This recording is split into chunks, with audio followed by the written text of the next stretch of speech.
Summary of the book The Power of Now by Eckhart Tolle. Many of us spend most of our time trapped in the regrets of the past or in the anxiety that generates a future that we cannot control. The book The Power of Now teaches us to live in the present moment as a way to avoid the suffering we experience. So, if you want to achieve inner peace, calm any physical or emotional pain you are experiencing, or you are simply dissatisfied with your existence, the book, The Power of Now, will definitely be of great use to you.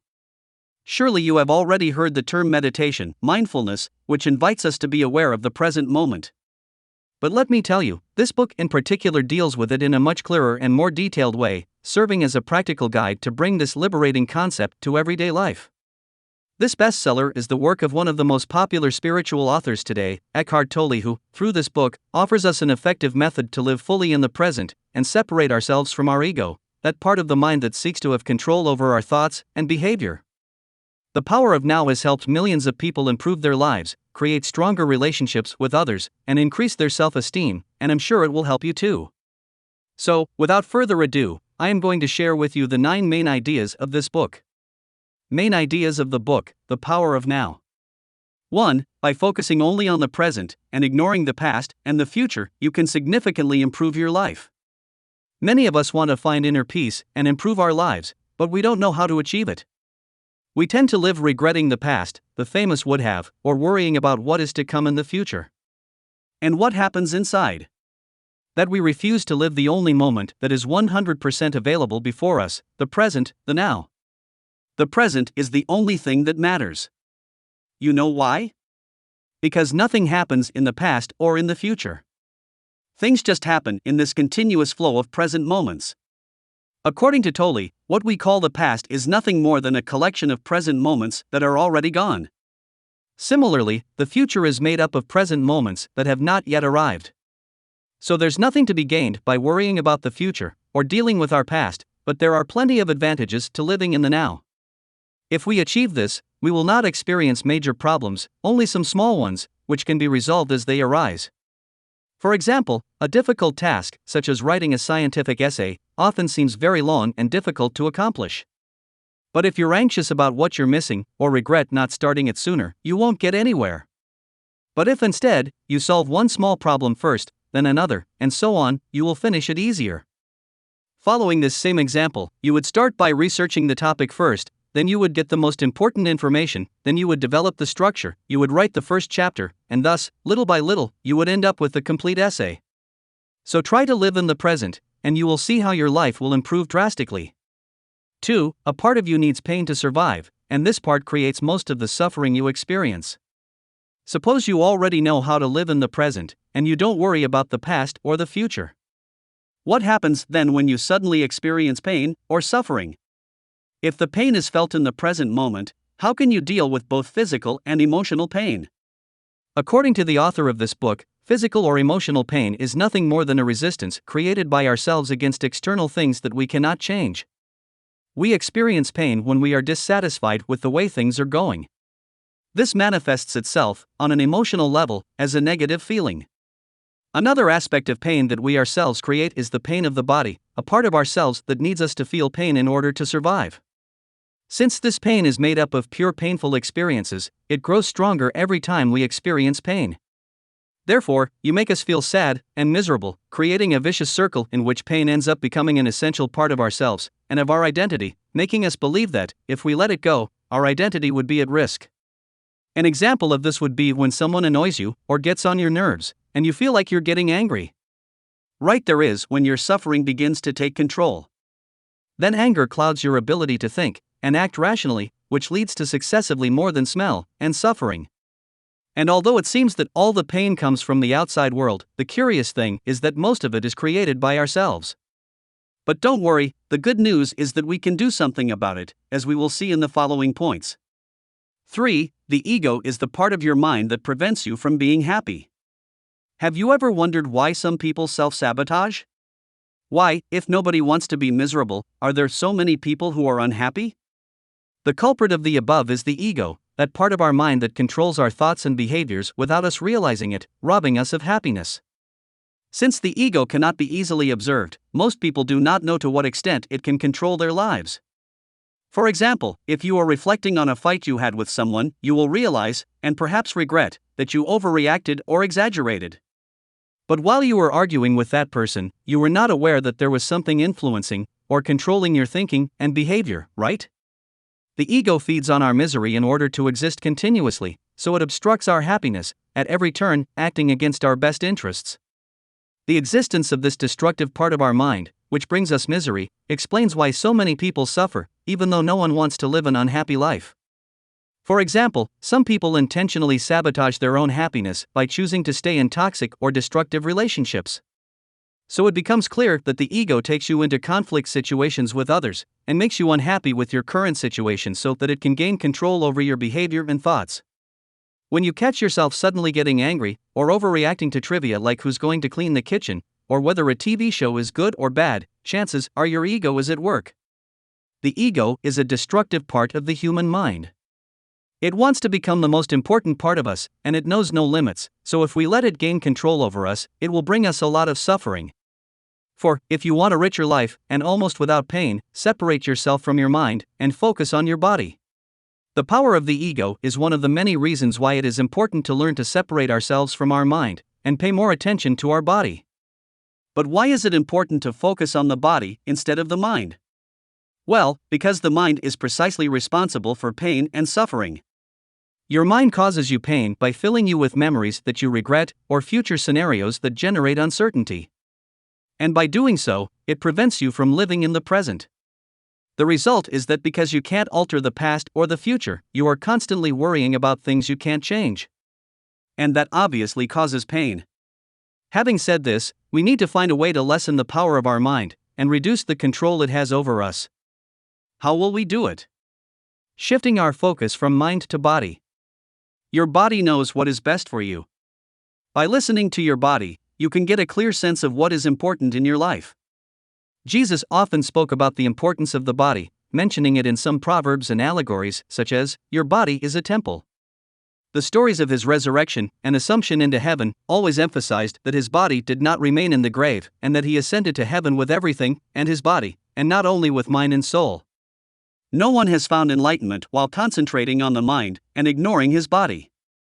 5. Observing the mind without judging it is the best way to separate yourself from it and, therefore, free yourself from suffering.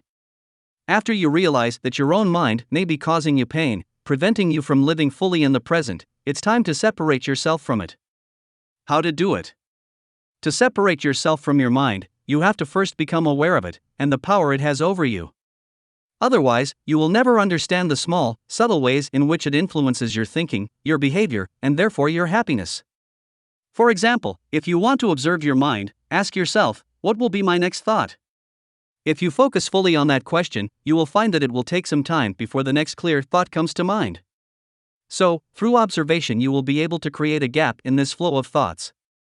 If you do this frequently, you will begin to realize how busy you are normally by the continual stream of thoughts in your mind. And you will have found the primary tool to interrupt it and separate yourself from it. The second method available is to observe your mind without judging it. Why? Because the simple act of judging is already a PR opium of the mind, so by judging something, you are reusing your mind, and the idea, as we have discussed, is to completely separate ourselves from it. For example, if when you are working you feel the need to run, pay attention to this impulse of your body. Your body knows what's good for it, so get out there and run. I know what you're thinking.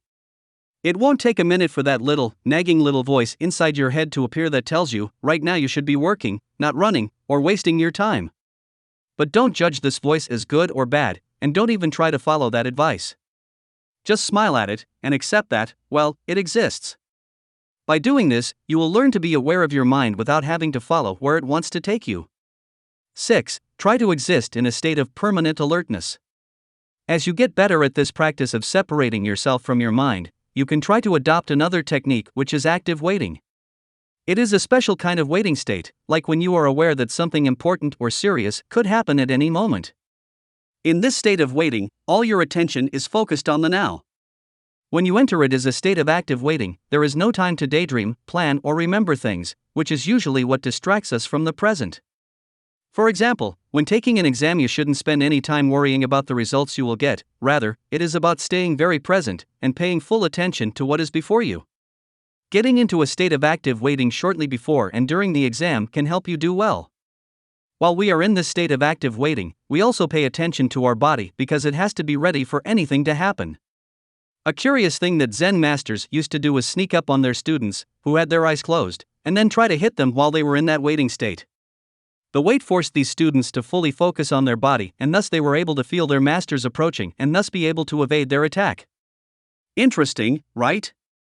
Many spiritual teachers recommend the waiting state to their students because they believe it will result in a good life.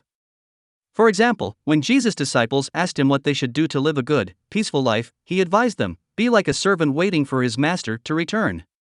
As the servant does not know what time his master will arrive, he is in a permanent state of alert of everything that surrounds him to make sure that he does not miss the moment in which his master returns. 7. Living in the present can be difficult for your partner, but it can help you improve your relationship. After following the steps above, you will now be able to live in the present, and you will no longer be completely dependent on your mind. But how is that going to change certain aspects of your daily life, like your relationships? It is extremely difficult for a normal person to share their life with someone who lives fully in the present. Why? Because the person's ego, not present, feeds problems, while the person who is in the present, calm, and at peace, is experienced as a threat. The ego of the person not present will react by creating more problems. For example, insulting others, discussing trivial matters in order to break the peace, or continually referring to past incidents, to try to take the other person out of the present. But why would they do that? It will be easier to explain it with an analogy. Just as darkness cannot survive close to light, it is difficult for a person who is still controlled by the ego to be close to a person living in the present for very long. Opposite extremes cannot coexist within close proximity. If you put a candle in the darkness disappears, or if you put water on a fire, the flame will go out. But if you do it right, living in the present can also greatly improve your relationship, because you'll be able to stop judging, criticizing, or trying to change your partner, and instead see him or her as an independent person. So the peace of mind that being present brings you will allow you to listen to your partner without judging them. So, in short, living in the present will offer you a great opportunity to make a positive change in yourself, in your partner, and in your relationship. 8. Not all pain can be avoided. Living in the present does not mean ignoring sad or painful feelings. Even if you live fully in the present, some feelings of sadness and pain will be unavoidable. But what should you do with them? Just delete them and pretend everything's okay. I know what you're thinking, that's not realistic at all. And you have reason. Although the truth is that pain is almost always created by ourselves, that does not mean that we create all the pain or suffering that we feel. A good example of inevitable pain is the one transmitted to you by other people who are still controlled by their destructive mind, or also the death of a loved one.